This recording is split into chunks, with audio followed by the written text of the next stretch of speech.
தசாவதாரம்.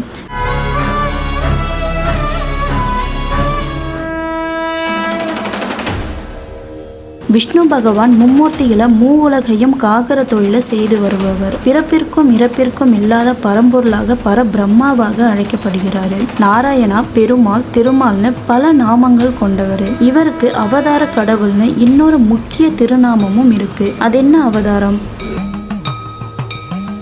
அவதாரம்னா இறங்கி வருதல்னு பொருள். மனிதன் மற்றும் அனைத்து ஜீவராசிகளும் பூமியில கர்மவினை காரணமாகத்தான் பிறப்பெடுக்கிறாங்க. ஆனால் இறைவனோ எவ்வித கர்மவினையும் இன்றி அதர்மத்தை அழித்து தர்மத்தை நிலைநாட்டவே பூமியில அவதாரம் எடுத்து இறங்கி வராங்க.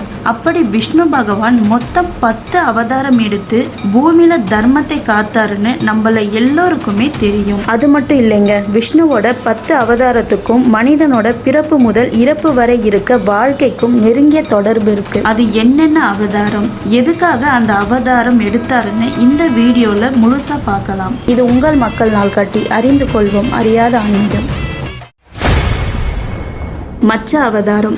மகாவிஷ்ணுவின் முதல் அவதாரமா இருக்க இந்த மச்ச அவதாரம் மீன் போன்ற உடல் அமைப்பு கொண்டது. பிரம்மதேவரிடம் இருந்து வேதங்களை திருடி கொண்டு போய் கடல்ல ஒளிச்சுக்கிட்டாரு. ஒரு மகா அசுரனை அழிப்பதற்காக விஷ்ணு பகவான் இந்த அவதாரம் எடுத்தாரு. கூர்ம அவதாரம். தேவர்களும் அசுரர்களும் அமிர்தத்துக்காக பார்க்கடலை கடைஞ்சாங்க. மந்தார மலையை மத்தாக பயன்படுத்தி கடையப்பட்டது. ஒரு கட்டத்துக்கு மேல மந்தார மலை சரிய தொடங்குச்சுங்க. அப்போ சரீர மலையை தாங்கி பிடிக்க விஷ்ணு பெருமான் எடுத்த அவதாரம் தான் கூர்ம அவதாரம், அதாவது ஆமை ரூப அவதாரம். வராக அவதாரம். பூமியை கவர்ந்து சென்ற இரண்யாட்சன் அதை கடலுக்கு அடியில ஒளித்து வைக்க, இதனால பூமியோட இயக்கம் நின்று போய் ஜீவராசிகள் துன்பட்டாங்க. இதனால திருமால் வெள்ளை வராகமாக உருவம் எடுத்து அசுரனை அழித்து பிறகு பூமியை தன் கொம்புல தாங்கி பிடித்து அருளை செஞ்சாரு. நரசிம்ம அவதாரம். முன்னாடி நாம் பார்த்த வராக அவதாரத்துல விஷ்ணு இரண்யாட்சனை அழிச்சார் இல்லையா, அவரோட சகோதரன் இரண்யகசிப்பு விஷ்ணுவை எதிர்த்து வந்தான். ஆனால் அவனது மகனான பிரகாலத்தனோ விஷ்ணுவின் பக்தன். இதனால் சிறுபிள்ளை என்றும் பாராமல் பிரகாலத்தனை துன்புறுத்தினான் இரண்யகசிப்பு. அவனுக்காக தூணில் இருந்து சிங்க தலையும் மனித உடலுமாய் நரசிம்ம உருவத்தில் திருமால் அவதரித்தார். வாமன அவதாரம். அதே பிரகாலத்தனின் பேரன் மகாபலி சக்கரவர்த்தியின் ஆணவத்தை அடக்க பெருமாள் சிறிய உருவம் கொண்ட குள்ளமான உருவம் தாங்கி அவதரித்தார்.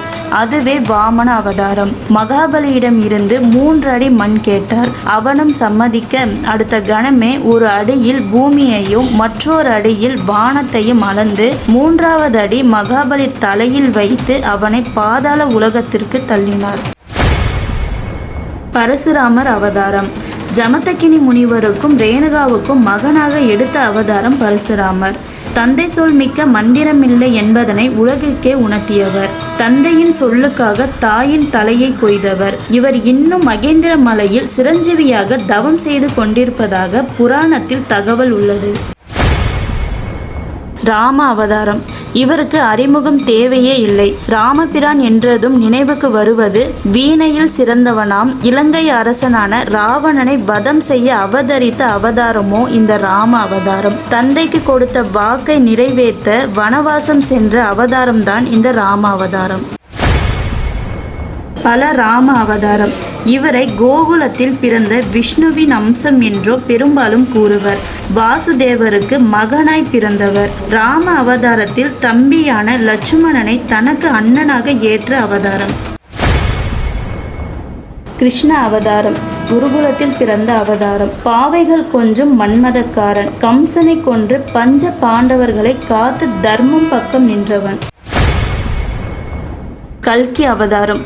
ஒரு யுகத்தின் முடிவில் திருமால் எடுக்கும் அவதாரம் தான் கல்கி. கலியுகத்தோட முடிவுல இந்த பூமி அழியாது. பூமியில இருக்க துஷ்டர்கள் தான் அழிவாங்க. பிறகு கருத்த யுகம் தொடங்கும். இந்த முக்கிய செயலை செய்ய அவதாரமா விஷ்ணு எடுக்க போறது தான் கல்கி அவதாரம்.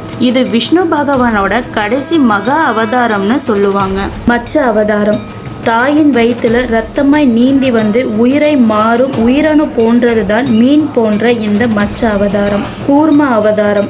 3ஆம் மாதம் தலை தூக்கி பார்க்கும் குழந்தை போன்ற அவதாரம்தான் இந்த ஆமை வடிவ அவதாரம். வராக அவதாரம் 6ஆம் மாதம் தவழ்ந்து முட்டி போட்டு 4 கால்களில் பன்றியைப் போல் நிற்கும் அவதாரம். நரசிம்ம அவதாரம் 8ஆம் மாதம் எழுந்து உட்கார்ந்து கையில் கிடைத்ததை குழந்தை கிழிப்பது போன்ற அவதாரம். வாமன அவதாரம் அடிமேல் அடி வைத்து நடக்க துவங்கும் அவதாரம். பரசுராமர் அவதாரம் வளர்ந்த பின் தாய் தந்தையர் சொல் கேட்டு நடக்கும் அவதாரம். ராம அவதாரம் திருமணம் பற்றியும் துணைவிக்கு உண்மையை மரியாதை செய்யும் குடும்ப கடமையை விளக்கும் அவதாரம். பலராம அவதாரம் சுற்றி உள்ள அனைத்து ஜீவராசிக்கும் உண்மையை உதவிக்கு நிற்கும் அவதாரம். கிருஷ்ண அவதாரம் முதுமையில் ஆசைகளை துறந்து இறைவனை உணர்த்தி அடுத்த சன்னதிற்கு உதவி செய்து வழிகாட்டும் அவதாரம்.